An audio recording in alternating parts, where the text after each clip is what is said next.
they should be? Senator Miles, there's nothing about this legislation that keeps all teachers of any race from continuing to teach all students of any race. There's nothing about this legislation that prevents that. And I didn't say there was, Senator.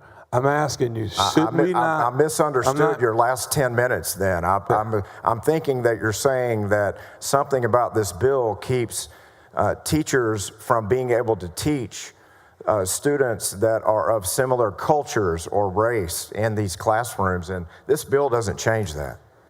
Okay, then let me ask you this.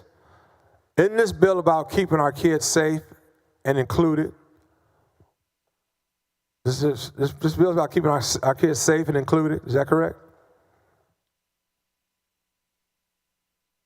Yes, I believe that without the DEI units, we will have a more inclusive environment fostered on campus. Yes, I believe that. I know you and I disagree on that. Okay, isn't that what this bill is about? It's keeping our kids safe and inclusive campus? Is that right? This bill is about parental rights and education and their expectations being breached by people like you and I that hold elective office and think that as we put power, control, institutions, government, and politics ahead of parents, we know what's best. And at the end of the day, our moms and dads and our grandmothers and grandfathers and guardians know what's best. So our legislative agenda this session with this bill and many other bills will be to reaffirm that and make sure that Texas leads the nation with a model that stands up for kids, not institutions.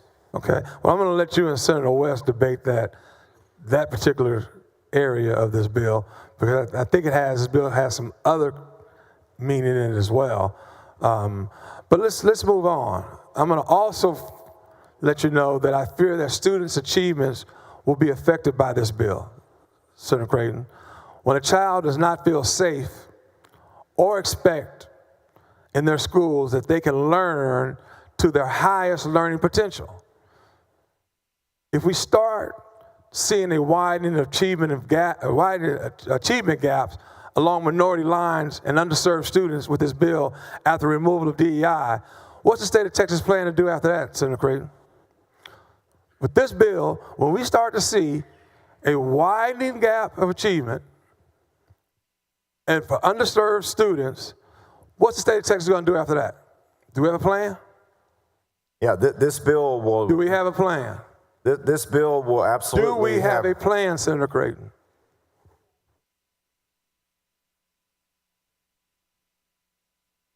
I tell you what, Senator Miles, you tell me full stop when you're finished, and I'll know where I will go. Yeah, absolutely, we have a plan. We have an entire legislative agenda this session set up, designed to increase student outcomes, and consequently, nothing in this legislation that is race-neutral policies to address how our campuses are managed will affect that. But if possible that it does, when it does the state of Texas have a plan for those marginalized students at that time? Senator Miles, I don't believe or concede that this bill in any way, shape, or form will reduce student outcomes for our public school students. In fact, I believe this bill will bring our public school students together in a way that is not fostered and offered through DEI units separating students, in a way that's absolutely exclusive in what we're seeing through all of these national studies and what absolutely happened as irrefutable fact on our higher education campuses. So I believe everyone will be more united. I believe everyone will be more aligned. They will find common ground instead of being encouraged to be separated from one another and suspicious and skeptical of one another and constantly working in a way that excludes one another. And outcomes in this environment following the removal of these DEI units will increase because of that. That is culture, that is harmony, that is bringing people together, race neutral, and that is what equal opportunity and equal treatment should be all about. And Senator Creighton, all I'm asking that is, if standardized test scores, graduation rates, or college acceptance rates decline for certain groups, will the state of Texas consider reintroducing some form of equity initiative? That's all I'm asking. We're not focused on equity initiatives. We're focused on equal opportunities for all of our students and providing the supports for each and every one of